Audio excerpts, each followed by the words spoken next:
పితా పుత్ర పవిత్రాత్మ నామంన ఆమెన్. జ్ఞానవాణి ప్రేక్షకులకు శుభోదయం. దివ్య హృదయం ఉత్తమ దైవ సేవ.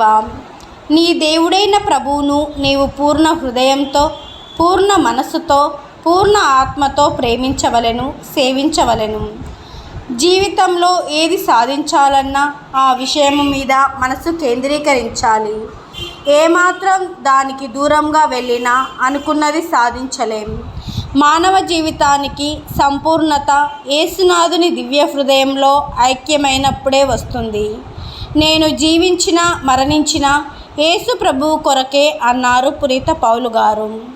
యేసునాథుని దివ్య హృదయంను వెంబడించటం అంటే సేవక రూపం దాల్చుటయే. సేవక రూపం దాల్చుట ఎలానో యేసు తన జీవితం ద్వారా చూపించారు. మనకున్న పరిధిలో సేవ చేయటం అలవర్చుకోవాలి. సేవ చేయుట వలననే మన జీవితం ధన్యమవుతుంది. పరలోక రాజ్య పౌరులుగా ఉండాలంటే సేవ, ప్రేమయే ప్రథమ విధులు.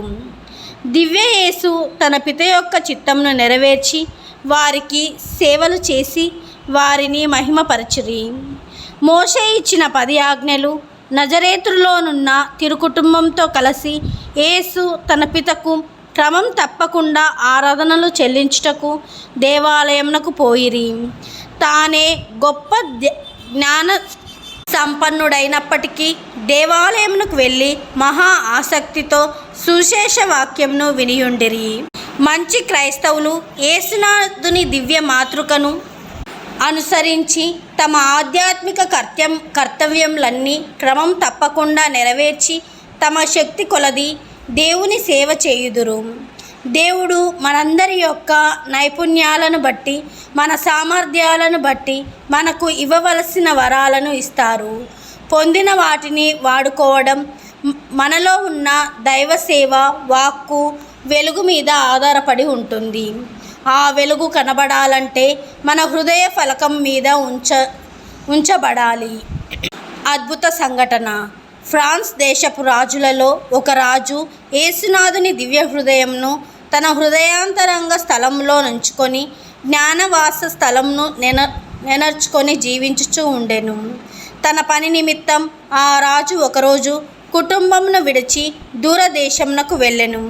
అనేక మాసముల వరకు ఆయన సమాచారం తెలియకుండాచే అతని భక్తిగల భార్య ఆయన క్షేమ సమాచారాలు తెలుసుకొనుటకు లేఖ వ్రాసెను. దానికి ప్రత్యుత్తరంగా రాజు ఒక జాబు ఇలా వ్రాసెను: నేను చాలా రోజులు నన్ను చూడనందుకు ఎలా చింతించెదవు? యేసునాథుని దివ్య హృదయమే నా జ్ఞానవాస స్థలమని నీకు బాగా తెలియను కదా. అచట ఆయన యందు నేను హాయిగా జీవించుచూ ఉన్నాను. నన్ను చూడాలని నీవు ఎప్పుడు ఇష్టపడుదువో అప్పుడు నన్ను అచట కనుగొనవచ్చునని వ్రాసెను. సుకృత జపం. యేసునాథుని మధురమైన హృదయమా, నేను మిమ్ము అధికంగా ప్రేమింప అనుగ్రహం దయచేయండి. ఆమెన్.